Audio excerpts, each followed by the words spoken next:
श्री स्वामी समर्थ। आजच्या व्हिडिओमध्ये आपण जाणून घेणार आहोत पशुपतीनाथ व्रत संपूर्ण माहिती। पशुपती व्रताचा उपवास कसा केला जातो, नेमके पशुपती व्रत काय आहे, पशुपतीनाथ व्रताचा महिमा काय आहे, पशुपतीनाथ व्रत केल्याने आपल्याला काय लाभ होतो, अशा सर्व प्रश्नांची माहिती आपल्याला आजच्या व्हिडिओमधून सांगणार आहे। तर व्हिडिओ थोडाही स्किप न करता संपूर्ण शेवटपर्यंत पहा। खूप सारे लोक स्वतःच्या पद्धतीने पशुपतीनाथ व्रत कसं केलं जातं याबद्दल माहिती देत आहेत, पण ती माहिती खूप वेळा चुकीची पण ठरू शकते। त्यामुळे आपल्याला काळजी घेणे गरजेचे आहे, कारण हे व्रत चुकीच्या पद्धतीने केले तर त्याचा लाभ आपल्याला मिळू शकत नाही। त्यामुळे हे व्रत संपूर्ण माहिती घेऊनच करावे आणि श्रद्धेने करावे। पशुपतीनाथ व्रताचा महिमा काय आहे जाणून घेऊया। पशुपतीनाथ व्रताचे अनेक फायदे आहेत। जेव्हा तुम्ही हे व्रत पूर्ण भक्ती आणि श्रद्धेने कराल तेव्हाच तुम्हाला त्याचा महिमा कळेल। या व्रताचे पालन केल्याने तुमच्या सर्व मनोकामना इच्छा पूर्ण होतील।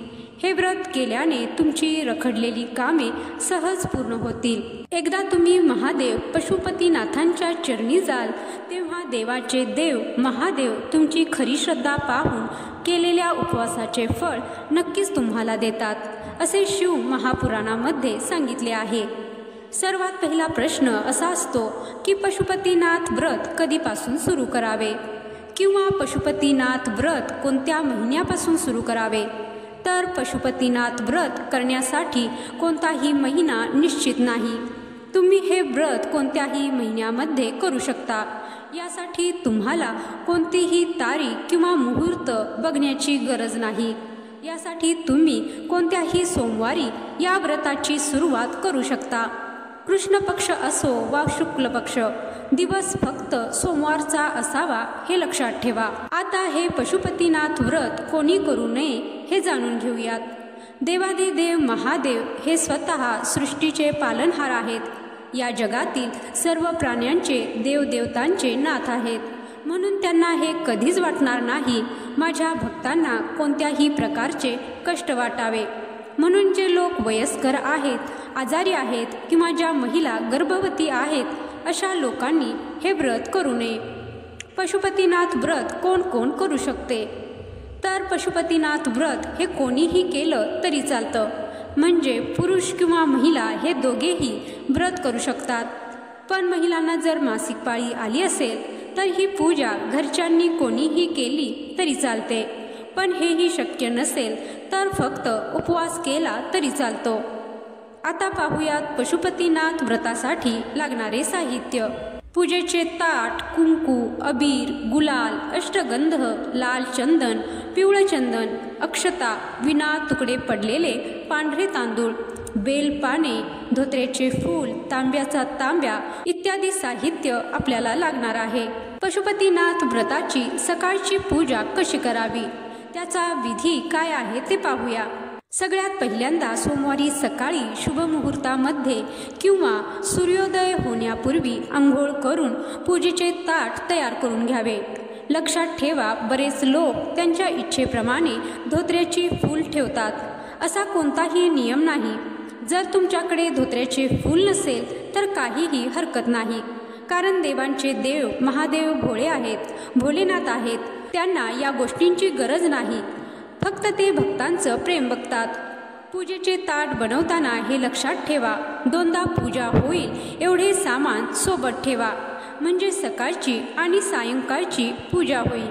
कारण पशुपतीनाथ व्रत करत असताना सोमवारची जेव्हा आपण पूजा करत असतो तेव्हा सकाळची आणि सायंकाळची अशी 2 वेळाची पूजा करायची असते, आणि यासाठी पूजेचे एकच ताट आणि त्यातील साहित्यही एकच वापरायचे असते। मंदिरात जाण्यापूर्वी ही गोष्ट लक्षात ठेवा की ज्या मंदिरामध्ये पहिली पूजा करणार आहात बाकीच्या 4ही सोमवारी पूजा कराव्या लागतील, म्हणून अशा मंदिरात जावा जिथे तुम्हाला पशुपतीनाथ व्रताची पूजा करता येईल किंवा या व्रताची पूजा करून देतील।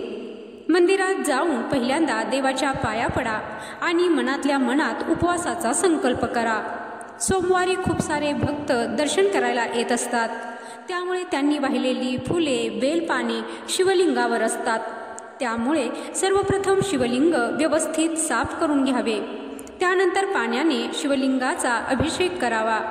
पाण्याने अभिषेक करताना हे लक्षात ठेवा, अभिषेक केलेले पाणी थोडंसं वाटीमध्ये धरा. म्हणजे काय, ज्यावेळी तुम्ही अभिषेक करता तर जलधारेतून जिथून पाणी येत असतं तिथे एखादी छोटीशी वाटी लावून ते पाणी धरून ठेवा. पूजा करताना कोणतीही घाई करू नका. शांततेत पूजा करून घ्या. पूजा करते वेळी ओम नमः शिवाय किंवा श्री शिवाय नमस्तुभ्यम या मंत्राचा जप करावा व त्यानंतर शिवलिंगाला अबीर, गुलाल, कुंकू, अष्टगंध, लाल चंदन, पिवळं चंदन, भस्म व्यवस्थित लावून घ्या.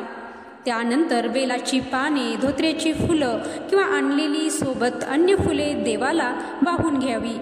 त्यानंतर अक्षता शिवलिंगावर टाकाव्यात आणि देवाच्या पाया पडावे.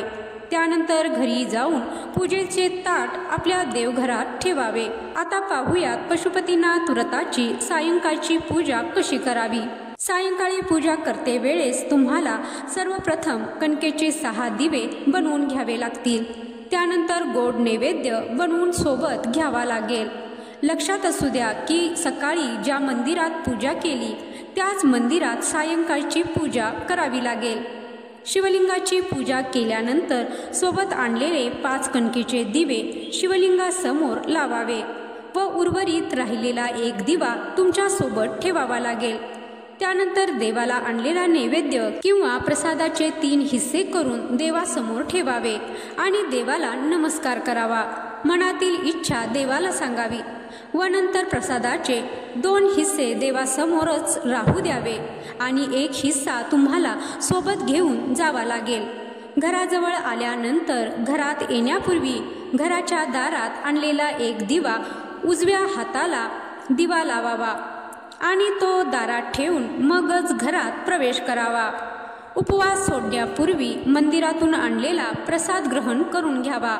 हा प्रसाद इतर कोणालाही देता येणार नाही, तो स्वतः ग्रहण करावा लागेल व त्यानंतर जेवण करून उपवास सोडू शकता. या पद्धतीने तुमच्या पहिल्या सोमवारची पूजा संपन्न होईल. अशाच पद्धतीने बाकीच्या 4ही सोमवारी पूजा करून घ्यावी तर तुमचे पशुपती व्रत संपन्न होईल. आता 5व्या सोमवारी उद्यापन कसे करावे हे पाहूयात. सुरुवातीला 4 सोमवारी पहिल्या दिवसाप्रमाणे पूजा करा. त्यानंतर 5व्या सोमवारी पूजा करा. आता एक नारळ घेऊन त्याला 7 वेळा पंचरंगी धागा गुंडाळा. आता पूजेच्या ताटात हे नारळ, 6 तुपाचे दिवे, मिठाई आणि 108 बेलाची पाने घेऊन शिवमंदिरात जा. शिवाला नारळ अर्पण करा. नारळ अर्पण करत असताना नारळावरती आपल्या इच्छेनुसार 21-51 रुपये ठेवायचे. एखादं फूल ठेवायचं आणि त्याला कलावा किंवा आपण लाल धागा देवाचा जो असतो त्याने ते बांधायचं आणि तिथे मंदिरात तो नारळ तसा ठेवायचा आणि शिवमंत्र म्हणत महादेवाला 108 बेलाची पाने अर्पण करा.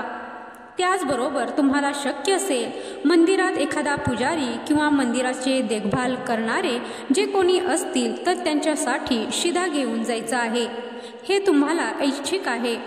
मग शिधामध्ये तुम्ही गव्हाचं पीठ, मीठ, तिखट, गुळाचा खडा, हरभरा डाळ जे काही तुम्हाला शक्य आहे तेवढ्या जेवणातल्या वस्तू शिधारूपी थोडे थोडे घेऊन जायचं आहे आणि त्या शिध्यामध्ये सुद्धा तुम्ही काही दक्षिणा ठेवू शकता. मग 11 रुपये असतील किंवा 21 रुपये किंवा 51 हे ऐच्छिक आहे. कारण या दिवशी तुम्ही जर हे दान तिथं केलं तर तुम्हाला दान केल्याचे पुण्यही लाभेल आणि मानसिक समाधानही मिळेल. घरी आल्यानंतर परत आणलेला 1 दिवा मुख्य दारावर लावा. उद्यापनाच्या दिवशी आपल्या क्षमतेनुसार गरजूंना दान करा. तर आशा करते तुम्हाला पशुपतीनाथ व्रताची संपूर्ण माहिती समजली असेल. जर तुम्हाला उद्यापनाचा डिटेलमध्ये व्हिडिओ हवा असेल तर कमेंटमध्ये तुम्ही तसे सांगू शकता.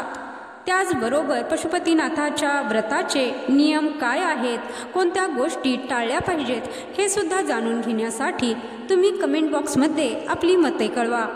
तर आजचा हा माहितीपूर्ण व्हिडिओ तुम्हाला आवडला असेल तर व्हिडिओला लाईक करा आणि कमेंट बॉक्समध्ये हर हर महादेव नक्की लिहा. जय श्री स्वामी समर्थ. हर हर महादेव.